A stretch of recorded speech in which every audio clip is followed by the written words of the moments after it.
हजुरको शुभ नाम? मेरो गिरेन्द्र कार्की, विराटनगर 11 बस पार्क छेउ। बस पार्क छेउ विराटनगर 11। अनि हजुरलाई के समस्या थियो?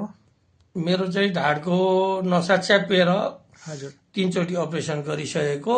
हजुर अनि तेस्रो चोटि अपरेसन चाहिँ यी मैले नोबेल हस्पिटलमा गरेँ। त्यसमा अलिकति प्रब्लम थियो, नसा राम्ररी च्यापेको थियो।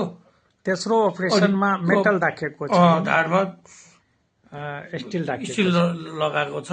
अनि यो कति पुरानो समस्या छ? यो त मेरो धेरै वर्ष पुरानो ढाडको समस्या चाहिँ। हजुर अब अहिले 2 वर्ष भयो यो स्टिल लगाएको। त्यो 2 वर्षभन्दा अगाडि 5 वर्ष अगाडि दिल्लीमा अपरेसन गरेँ। त्योभन्दा 18-20 वर्ष अगाडि काठमाडौँमा गरेँ। 20 वर्षको क्रममा 3 चोटि अपरेसन स्पाइनको भयो। अनि घुँडासुरामा केही समस्या? अनि अब त्यही ढाडको नसाको कारणले गर्दाखेरि खुट्टामा प्रब्लम आयो। नसा च्यापेपछि खुट्टा प्यारालाइसिस जस्तो भएपछि अनि च्यापे पछाडि चाहिँ अपरेसन गरेर स्टिल लगाएपछि चाहिँ छ। अहिले देब्रे खुट्टा चाहिँ पावर कम छ, एकदम कम विक छ। अनि घुँडामा त्यस पछाडि अहिले घुँडा चाहिँ बसेपछि उभिँदाखेरि घुँडा चाहिँ दाहिने खुट्टाको घुँडामा चाहिँ प्रब्लम छ।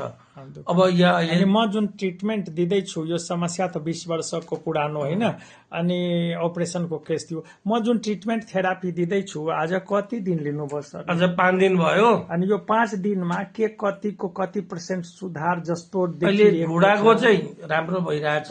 हजुर होइन, घुँडाको चाहिँ लगभग 50-60% इम्प्रुभमेन्ट छ। हजुर अब गाडीबाट उत्रिँदाखेरि यताउति हिँडमुख गर्दाखेरि सहज भयो। घुँडाको चाहिँ पेन जुन छ उभिँदा बस्दाखेरि हो त्यो चाहिँ छैन।